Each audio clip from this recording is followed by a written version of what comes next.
जय माता दी। स्वागत आप सभी का हमारे खास कार्यक्रम नमस्ते हिमाचल में, और मैं हूं आपके साथ प्रिया सिंह। आज हम चैत्र नवरात्र की दिव्य ऊर्जा, इसके आध्यात्मिक महत्व और पूजा विधि पर बातचीत करेंगे। नवरात्रों के ये 9 दिन जिसमें माँ दुर्गा की पूजा की जाती है, माँ दुर्गा के 9 रूप की पूजा की जाती है, और आज खास तौर पर हम पूजा विधि पर बातचीत करेंगे। इस विषय पर बातचीत के लिए हमारे साथ आचार्य सुनील शास्त्री जी हैं, जिनसे हम जानेंगे कि चैत्र नवरात्रे क्यों विशेष है और ऐसा क्या करें जिससे माँ दुर्गा हम सभी पर प्रसन्न हो। कौन से मंत्र का उच्चारण करें माँ दुर्गा के लिए, तो आइए बातचीत करते हैं। आपका बहुत बहुत स्वागत। जैसे हमने कहा कि चैत्र नवरात्रि जो है इस बार क्यों विशेष है, बहुत सारी जानकारी हम आपसे लेने वाले हैं। तो चैत्र नवरात्र की धार्मिक और आध्यात्मिक रूप के बारे में हम जानना चाहते हैं, क्या महत्व है इसका? सबसे पहले तो प्रिया जी, आपको और दूरदर्शन के माध्यम से हमारे साथ जो जुड़े हुए श्रद्धालु या श्रोतागण हैं, उनको सबको हार्दिक अभिनंदन और चैत्र मास की हार्दिक शुभकामनाएं। चैत्र मास के जो ये दुर्गोत्सव है, वासांतिक दुर्गोत्सव जिसे कहा जाता है, इसकी जो धार्मिक मान्यता है ये युगो युगांतर से है।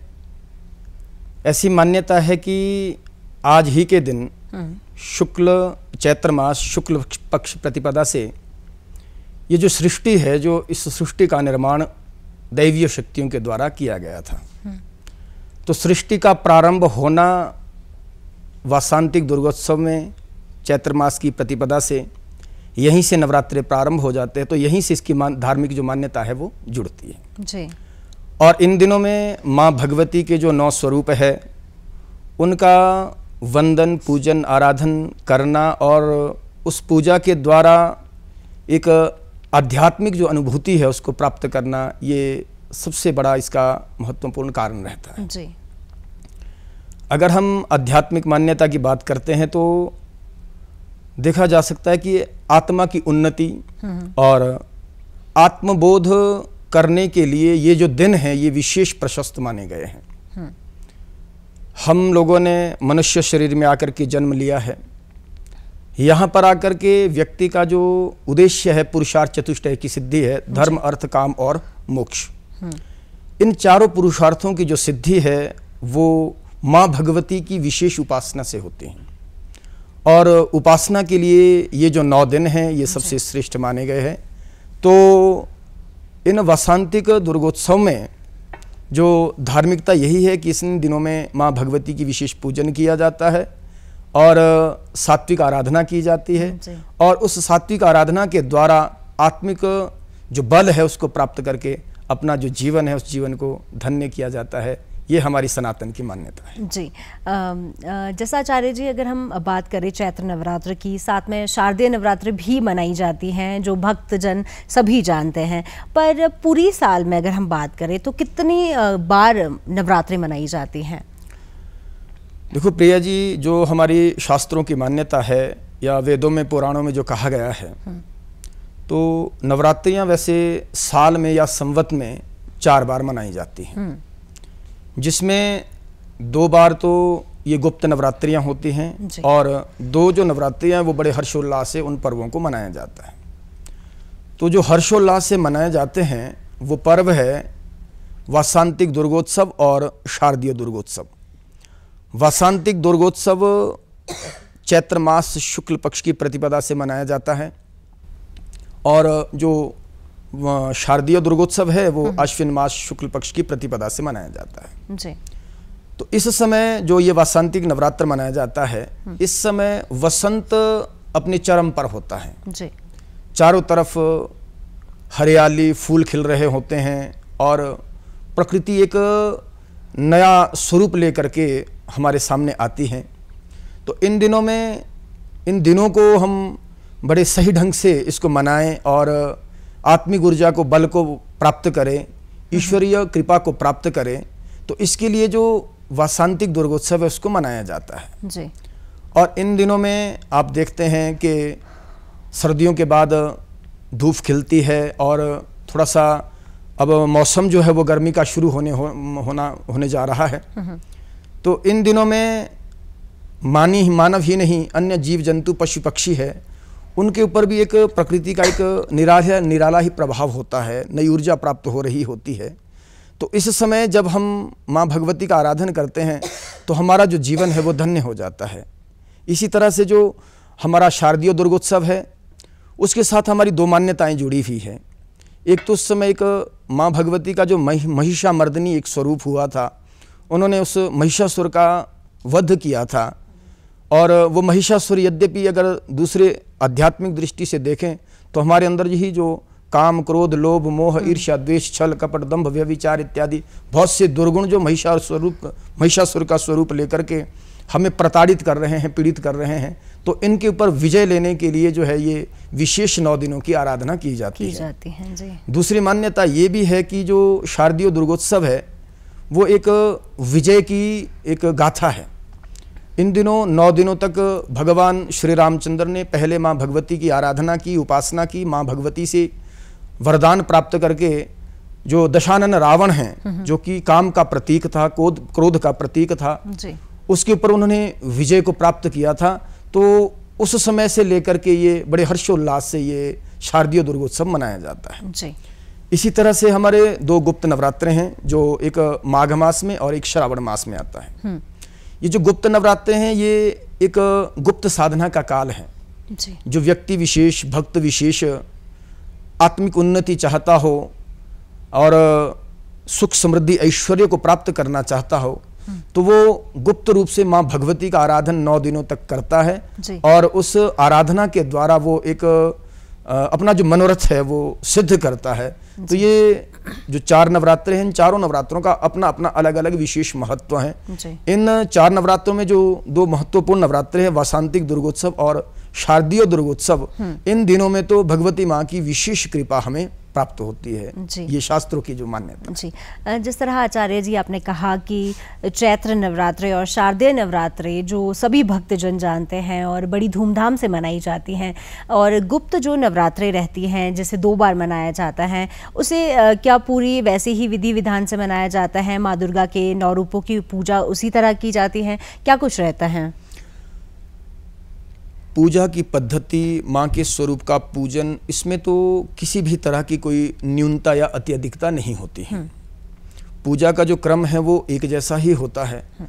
परंतु हम क्या देखते हैं कि जो ये वासंतिक दुर्गोत्सव और शारदीय दुर्गोत्सव होते हैं, इनमें धार्मिक स्थलों पर, मंदिरों में बड़ा भव्य आयोजन किया जाता है, मतलब मंदिरों की सजावट की जाती है, घरों को सुंदर सजाया जाता है और घरों में अनुष्ठान पाठ इत्यादि रखवाए जाते हैं। तो बड़ी धूमधाम से इसको मनाया जाता है। ये इसको यूं भी कह सकते हैं कि ये जो शारदीय और दुर्गोत्सव और वासंतिक दुर्गोत्सव है, ये संसार के लिए, समाज के लिए एक ईश्वर की तरफ, भगवती की तरफ उनकी आस्था बढ़े, इसलिए इसको मतलब धूमधाम से मनाया जाता है। परंतु उससे हमारा काम चलने वाला नहीं है जब तक हमारा जो आंतरिक जो ऊर्जा है, आध्यात्मिकता है, आत्मिक बल है, जब तक वो नहीं बढ़ता है तब तक हमें हमारा जो उद्देश्य है वो सिद्ध नहीं होता है। तो हमें आत्म कल्याण के लिए जो है वो गुप्त नवरात्रि में भगवती का आराधन होता है और समाज और सृष्टि के कल्याण के लिए जो है वासंतिक और शारदीय दुर्गोत्सव जो है उसको धूमधाम से मनाया जाता है जी। माँ दुर्गा की जब हम बात करते हैं तो भजन से माँ दुर्गा को खुश किया जाता है, मंत्र उच्चारण से खुश किया जा सकता है। तो आचार्य जी, बहुत सारी बातचीत हम आपसे करने वाले हैं, बहुत सारी विधियों के बारे में जानने वाले। उससे पहले दर्शकों को हम एक बहुत खूबसूरत सा भजन सुनाना चाहते हैं।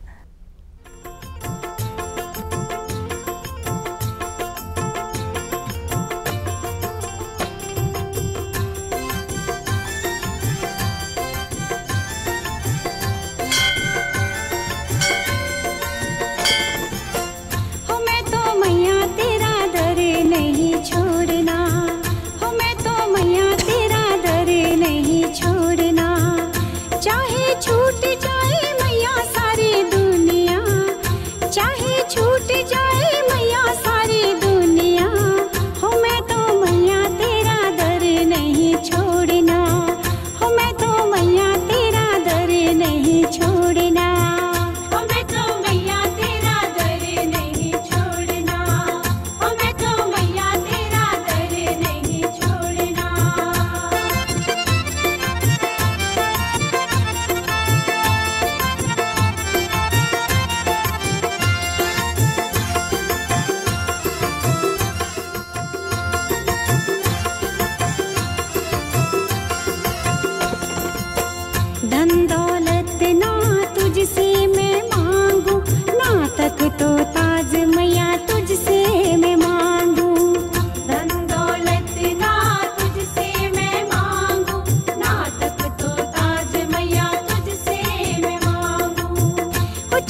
मुझको जीवन दिया है, तेरे ही कारण माँ धड़के जिया है। तूने ही मुझको जीवन दिया है, तेरे ही कारण माँ धड़के जिया है।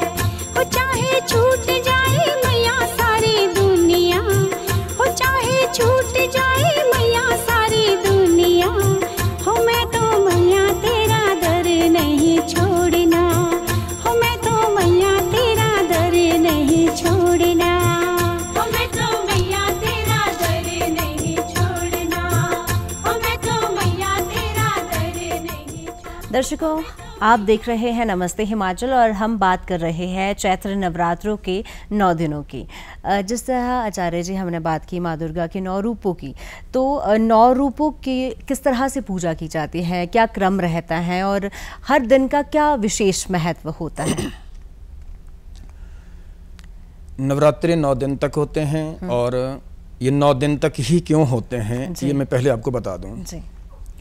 कि यदि आप गणित के हिसाब से देखते हैं 9 एक ऐसा अंक है कि इसको आप गुणा कर लीजिए तो आपके पास संख्या प्राप्त 9 ही होगी। उदाहरण के लिए अगर मैं 9 दूनी 18 बोलता हूं तो 8 और 1 9 बनते हैं।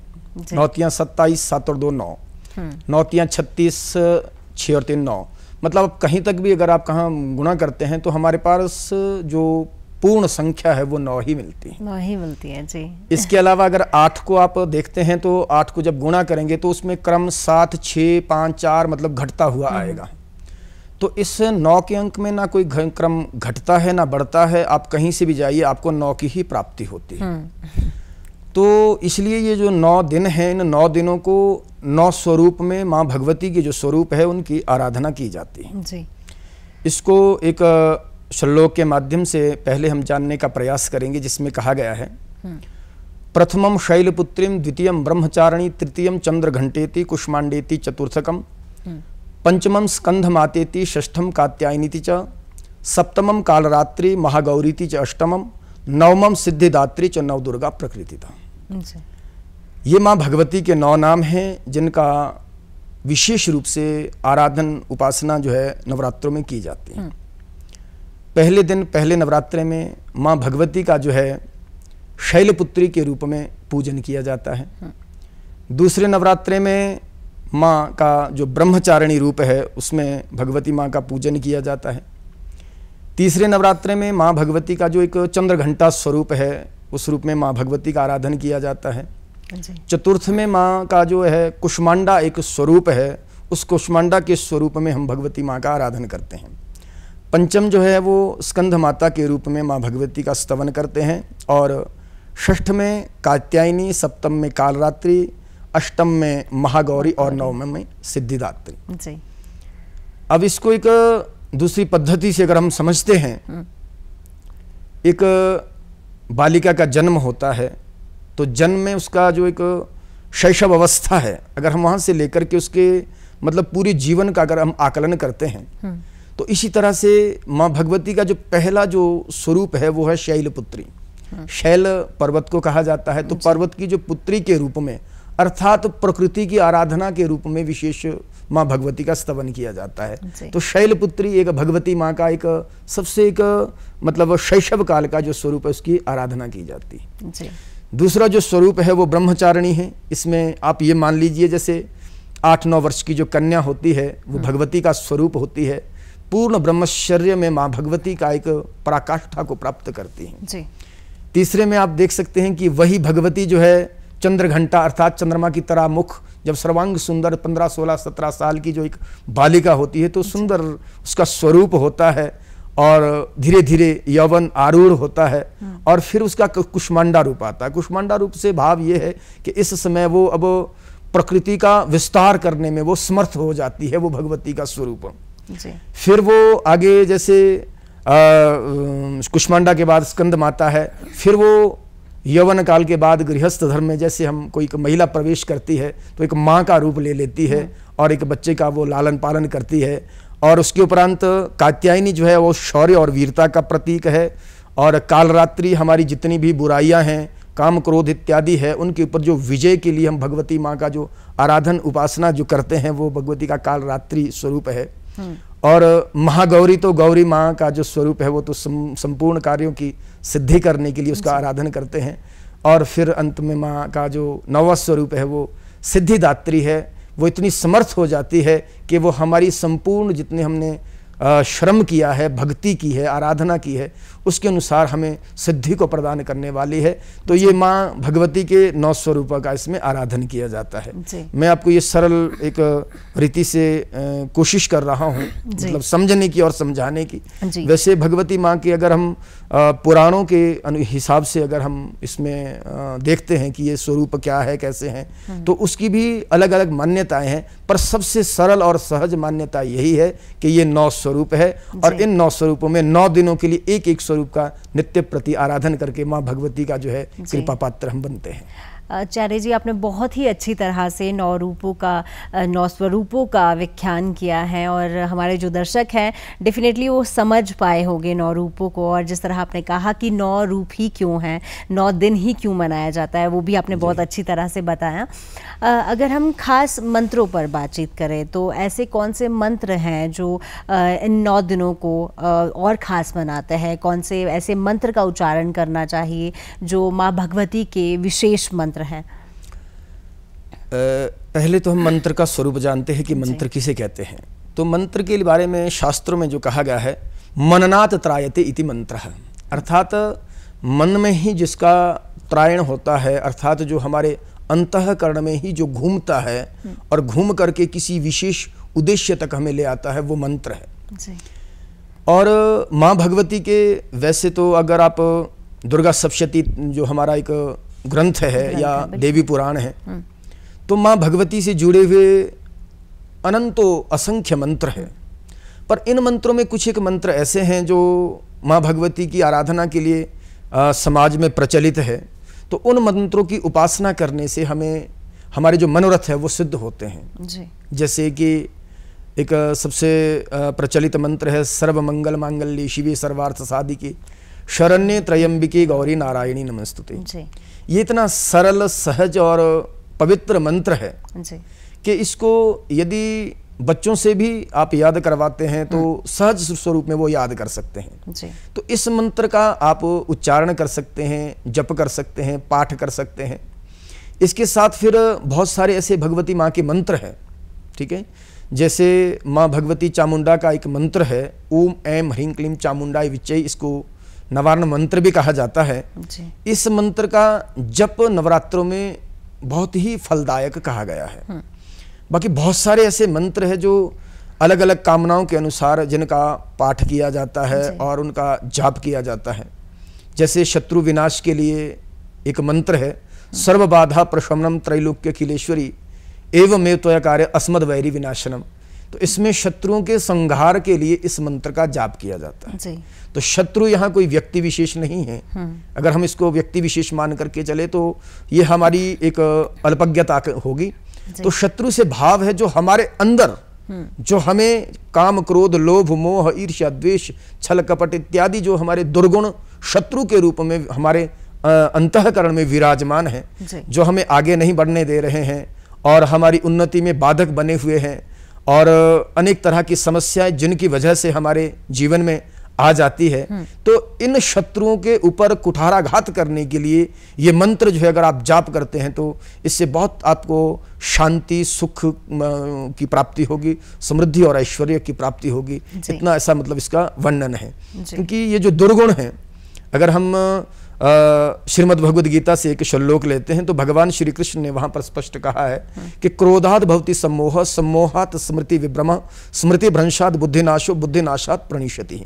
अर्थात एक क्रोध ऐसा दुर्गुण है जिससे व्यक्ति के सारा जीवन की जो एक रूपरेखा है वो सब कुछ तहस नहस हो जाती है। तो वो दुर्गुण ही हमारे अंदर उत्पन्न ना हो, इसके लिए माँ भगवती से हम आराधना करते हैं। और विशेष जैसे हमने अभी मंत्रों का जो बात की है, इन मंत्रों का जाप करने से हम उसके ऊपर विजय को प्राप्त करते हैं। एक नहीं है, हमारी अनेकों मान्यताएं हैं, अनेकों कामनाएं हैं, अलग अलग कामनाएं सबकी अलग अलग हो सकती है। तो उन सब की कामनाओं की पूर्ति के लिए अलग अलग मंत्र बने हुए हैं। हमारे जो क्या कहते हैं हमारी जो दुर्गा सप्तशती ग्रंथ है उसका नाम ही सप्तशती है, उसमें 700 श्लोक है और सभी श्लोकों का मतलब अपना एक विशेष धार्मिक और आध्यात्मिक महत्व है। और उसमें से कोई एक भी श्लोक आप ले लीजिए और उसका आप श्रद्धा भाव और भक्ति से जप पाठ यदि आप करते हैं तो अवश्य में माँ भगवती कृपा से हमारा जो मनोरथ है वो सिद्ध होता है। जी आचार्य जी, जब भी नवरात्रि शुरू होते हैं तो उससे पहले लोग अपने घरों में कलश की स्थापना करते हैं, घट की स्थापना करते हैं। इसका महत्व भी हम आपसे जानना चाहते हैं कि क्यों स्थापना की जाती है। कलश की जो स्थापना की जाती है, वैसे पहले तो आप अगर कलश का स्वरूप देखते हैं जी, वैसे भी अगर उसमें आप तो उसमें एक कलश है, उस कलश में जल है, उसमें अनेक प्रकार की औषधियाँ डाली जाती हैं, रत्न डाले जाते हैं, दक्षिणा डाली जाती हैं। उसके ऊपर एक चावल का पूर्ण पात्र वस्त्र में लपेट करके रखा जाता है जी। उसके ऊपर श्रीफल जिसे नारियल या गरीगोला कहते हैं उसको रखा जाता है लाल वस्त्र में लपेट करके जी। और उसके ऊपर माँ भगवती की जो प्रतिमा है स्वर्ण चांदी इत्यादि अन्य अलग अलग धातुओं से जो निर्मित है उसको रखा जाता है। तो ये कलश का स्वरूप है जी। अगर हम इसको दूसरी दृष्टि से देखते हैं तो ये पूरा एक ब्रह्मांड है। अगर आप देखते हैं तो हमारे इस धरती में 70% पानी है और 30% स्थल भाग है जी। ऐसी भी मान्यता है कि जो ये जल राशि है, जल राशि के ऊपर ही जो स्थल है उसका जो अस्तित्व है वो निर्भर है और उसके ऊपर जल है, जल के ऊपर धरती है, धरती के ऊपर आकाश है और आकाश के ऊपर दैवीय शक्ति है। तो कलश में जो जल है वो समुद्र और सागरों का प्रतिनिधित्व कर रहा है। उसके ऊपर रखी गई जो चावल की पोटली है वो इस धरती जो ये स्थल भाग है इसका प्रतिनिधित्व कर रहा है। इसके ऊपर रखा गया जो श्रीफल है, श्रीफल अगर आप देखते हैं तो अंदर से खोखला होता है, मतलब उसका जो अंदर सा भाग है वो खाली होता है। वो खाली भाग जो है वो आकाश का स्वरूप है। तो ये जल, स्थल, आकाश और उसके ऊपर माँ भगवती की मतलब प्रतिमा रखी जाती है तो स्वर्ग में माँ भगवती की कल्पना की जाती है। तो ये कलश का पूरा स्वरूप है जी। और इस कलश में जो एक मान्यता है, शास्त्रों में जो वर्णन आया है उसमें कहा गया है कि एक मंत्र है, मैं आपको बता देता हूँ कि कलशस्य मुखे विष्णु कंठे रुद्र समाश्रिता मूले तु अस्य स्थितो ब्रह्मा मध्ये मातृगण स्मृता कुक्षो तु सागरा सर्वे सप्तद्वीप सुंदरा ऋग्वेद अथ यजुर्वेद सामवेद अथर्वण अंगैश्च संहिता कलशे अम्बु समाश्रिता। इस तरह से ये जो मंत्र है इस मंत्रों में के माध्यम से बताया गया है कि कलश में ब्रह्मा विष्णु शिव के सहित हमारे जो 33 कोटि देवी देवता हैं उन सब का वास इसमें माना गया है। यहाँ तक ही नहीं, ऋग्वेद, यजुर्वेद, सामवेद, अथर्ववेद जो हमारा वेद हैं, जो हमारे धर्म और संस्कृति के जो आधार है उसका अस्तित्व भी इन जो कलश है उस कलश में माना गया है। तो कलश का विशेष महत्व है नवरात्रों में पूजन का और स्थापन का। तो कलश का जो स्थान है, वैसे हमारी 10 दिशाएं हैं, 4 दिशाएं तो मुख्य रूप से हैं, पूर्व पश्चिम उत्तर दक्षिण जो प्रचलित है और 8 हमारी जो दिशा है ईशान, आग्नेय और नैऋत्य और वायव्य, ये 4 दिशाएं और जोड़ करके 8 बन जाती है और एक हमारा अंतरिक्ष और एक धरती, हमारी ये 10 दिशाएं बनती है। इन 10 दिशाओं में जब हम पूजा के लिए बैठते हैं तो जो हमारा ईशान कोण है, ईशान दिशा है, वहां पर कलश को स्थापित किया जाता है और कलश को स्थापित करने के लिए सबसे पहले शुद्ध जगह से एक जो मिट्टी है उसको लाया जाता है।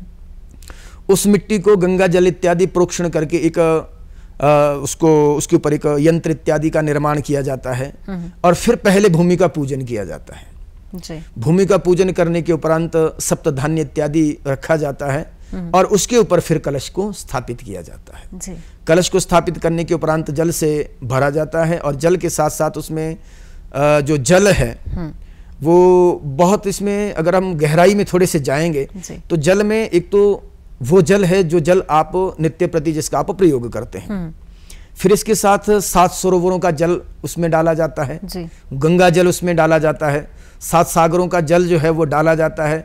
वो जैसे जितना हमें सुलभ हो सकता है उन जलों को डाल करके उसमें बहुत सारी ऐसी औषधियाँ हैं जो औषधियों गुणों से भरपूर बहुत सारे पदार्थ और द्रव्य हैं, उन द्रव्यों को उसमें वो डाला जाता है जो कि 9 दिनों तक उस कलश के अंदर रहते हैं और उसमें वो घुल जाते हैं और 9 दिन के बाद जब हम उस कलश को मतलब विसर्जित करते हैं और उस जल का प्रोक्षण अपने ऊपर या परिवार के ऊपर या हमारे जो यजमान जन हैं या जो लोग हैं जिनके ऊपर भी उसका प्रोक्षण किया जाता है, तो उस जल में चमत्कारिक गुण आ जाते हैं, दैवीय शक्तियां आ जाती हैं और उन जो दैवीय शक्तियां हैं उस प्रोक्षण मात्र से ही हमारे अंदर से बहुत सारे जो विकार है, नकारात्मक ऊर्जाएं हैं, तो उसको वो दूर करने में वो समर्थ होते हैं। और उसके ऊपर जो चावल का पूर्ण पात्र रखा जाता है वो धरती का प्रतिनिधित्व करता है, उसके ऊपर आकाश का प्रतिनिधित्व करता है और उसके ऊपर स्वर्ण इत्यादि की जो माँ भगवती का जो एक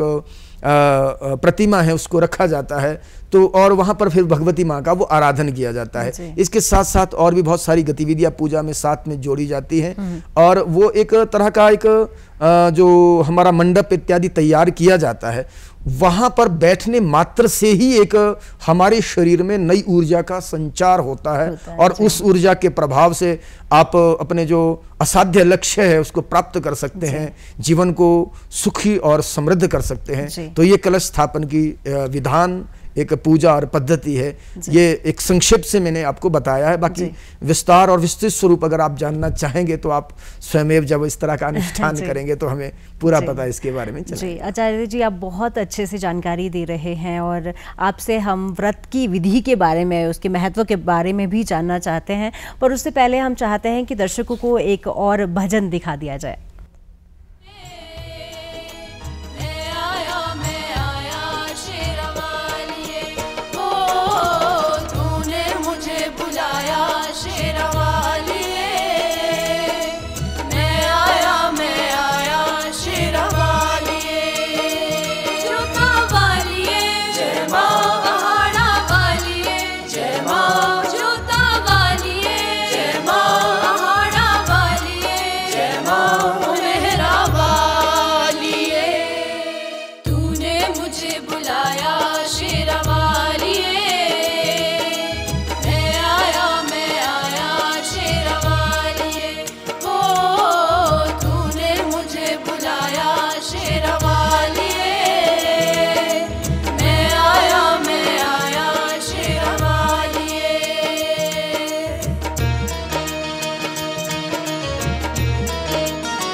बोलो जय माता दी, शेरा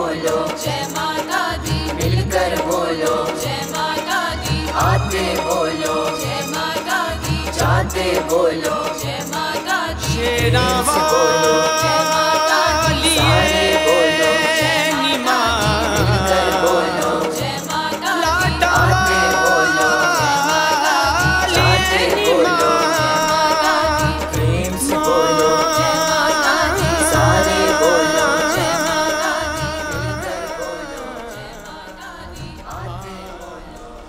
दर्शकों, आप देख रहे हैं नमस्ते हिमाचल और हम बात कर रहे हैं दिव्य ऊर्जा से भरे 9 दिनों की।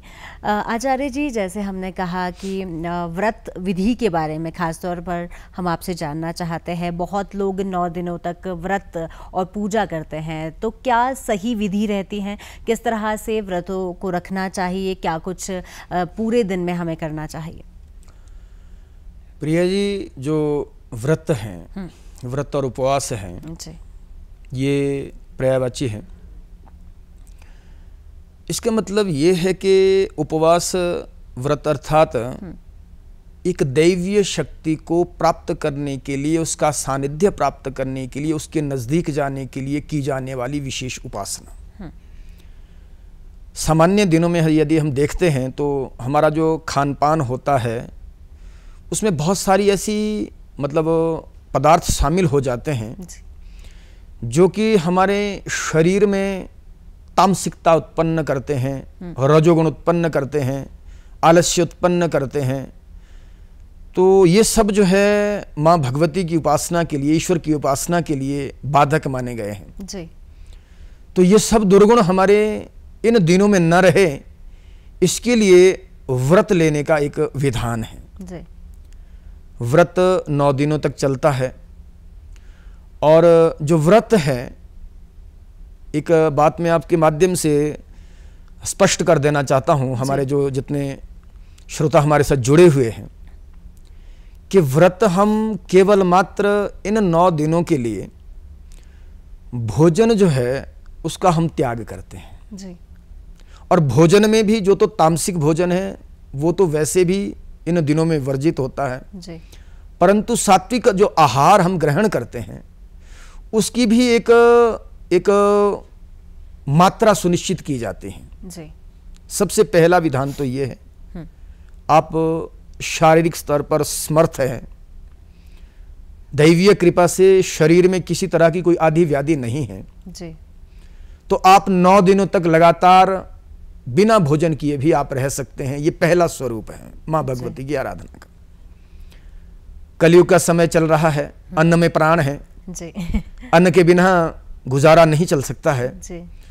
और हमारी जीवन शैली भी ऐसी हो गई है, बहुत सारी व्याधियां हमारे शरीर में प्रवेश कर चुकी है कि औषधियों का सेवन इत्यादि करना पड़ता है। तो 9 दिनों तक उपवास या भूखे रहकर कई बार हो सकता है कि हमारे लिए यह उचित नहीं हो सकता है जी। तो दूसरा विधान इसमें यह है कि आप एक समय भोजन, रात्रि में आप भोजन कर सकते हैं। तीसरा ये भी विधान है कि आप अगर रात्रि में भोजन नहीं भी कर सकते हैं तो दिन को आप फलाहार भी ले सकते हैं, और दिन को फलाहार लेकर के रात्रि में भोजन करके माँ भगवती के ये जो 9 दिनों की जो परंपरा है इसका निर्वहन करते हैं जी। तो व्रत से भाव ये है कि एक जब हम किसी दैवीय शक्ति को सिद्ध करने जा रहे हैं जी, भगवत कृपा प्राप्त करने जा रहे हैं, तो हमारा जो शरीर है उस शरीर का शुद्ध होना परमावश्यक है जी। और शरीर की जो शुद्धि है वो होती है जब हम मतलब पदार्थों का कोई त्याग करते हैं जी। जैसे मान लीजिए हमारे शरीर में बहुत सारे जो विषय है वो प्रवेश कर जाते हैं जी।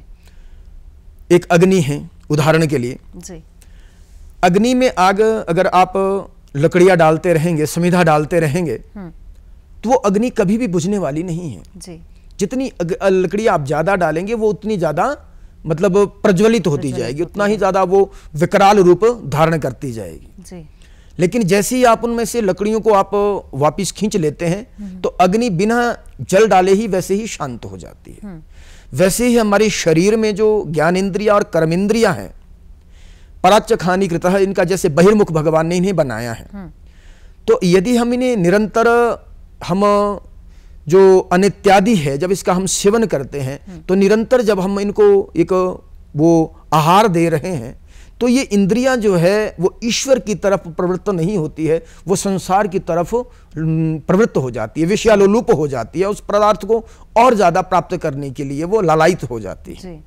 और ये हमारा जो विषय और संसारिकता को प्राप्त करने के लिए एक जो प्रवृत्ति है, जब तक इसमें विराम नहीं लगेगा तब तक हम भगवत आराधना नहीं कर सकते हैं। इसलिए जो है हमें भगवत आराधना के लिए ये इंद्रियां सात्विक तौर पर भगवान के चरणों में, भगवती के चरणों में ही ध्यानस्थ होकर के हम उनकी आराधना, भगवती माँ की आराधना करें। इसके लिए है कि हमारी इंद्रिया वो, और उसका सबसे बढ़िया तरीका ये है कि ये जो आहार है, इस आहार को त्याग देना चाहिए कुछ समय के लिए।